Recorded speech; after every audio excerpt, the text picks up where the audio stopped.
So guys, I just made $40,000 in the last 30 days dropshipping on Amazon. Yes, Amazon, not Shopify, not eBay, not some other crazy platform, Amazon. Probably the biggest online marketplace on the planet. Before we get into how I did that, let me tell you a little bit about myself. My name's Oliver, I'm 22 years old. I've been selling on Amazon for the past 9 or 10 months, eBay for the past 2 years. I'm also a GB 100 meter sprinter. But yeah, let's get into the video. So what is Amazon dropshipping? Amazon dropshipping is pretty much identical to every other form of dropshipping. You only buy the product once the customer has purchased it off you. So for example, let's say someone buys something off me for $50. I then go and buy it from someone else, my supplier, for $20. And I ship it directly to the customer.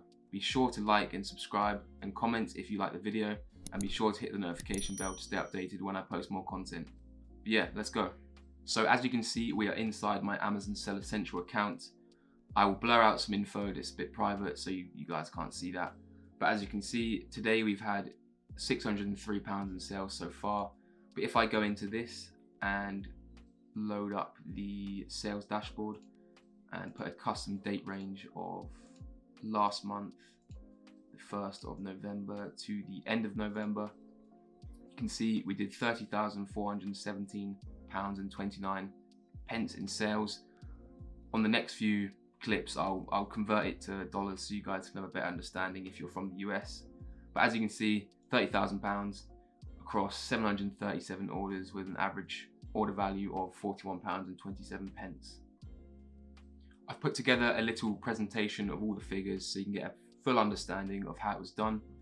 So as you can see, I've pulled the number through from Amazon Seller Central here. So £30,417.29 converts to around $41,131. Total orders of 737 with units sold of 813 with the average order value of £41.27, which is around $55, with an average profit margin of 15.46%. A lot of YouTubers will tell you that 10% is the maximum you're going to get on Amazon, but this is very false. As you can see, it's not that hard to do if you have decent suppliers and decent products that can bring in those margins that are a lot higher. But I would, as a rule of thumb, I wouldn't list anything below 10% in the first place. The more you can have on, the more profit percentage you can have on an item means more profit you make. So the actual figure breakdown. So as previously mentioned, this was the revenue. The Amazon fees came to £5,404 or $7,307, which is a lot of money. Yes, I know. It's around 15% of the actual sold price. Amazon can charge that. They are the biggest platform, online selling platform on the planet. They can charge that. That's it pretty much. The product costs came to £19,495 or $26,000. That is a lot of money.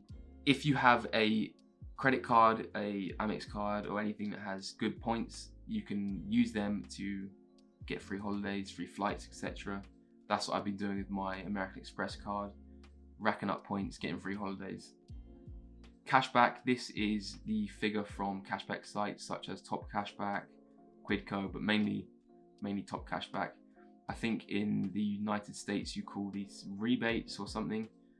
But yeah, that is just literal free money from purchasing the products. The front end profit, as you can see, is £4,786, which is equivalent to around $6,471. And the total profit, including the cashback, puts it up to $5,534 or $7,500-ish. So this screen here is my Amazon profit spreadsheet. It's pretty much compiles every single order I've had for the entire month.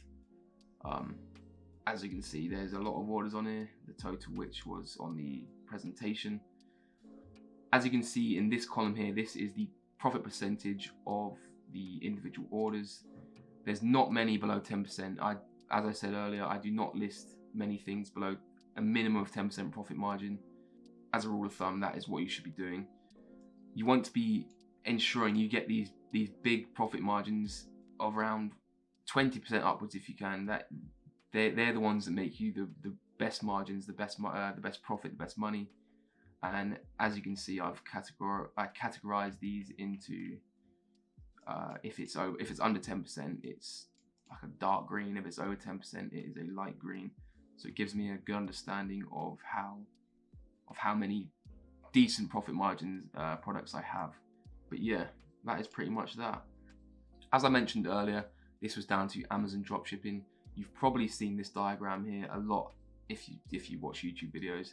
All the Shopify people show this image. It's pretty much the easiest way to explain dropshipping. I did mention it earlier, however, I will go through it again. So the customer purchases off you, and you only buy that product from your supplier once the customer has bought off you. You then ship it directly to your customer from the supplier. It's as simple as that. So a few tips for you to get the best out of your dropshipping. You want to diversify your suppliers. You want to make sure you're finding good ones that have good return policies, good shipping stuff, and it will overall make your life easier when it comes to refunds and returns, etc. For example, if your supplier isn't getting back to you for 7 days regarding a refund or a return, your customer is going to get quite annoyed at you, and it could affect your metrics on Amazon.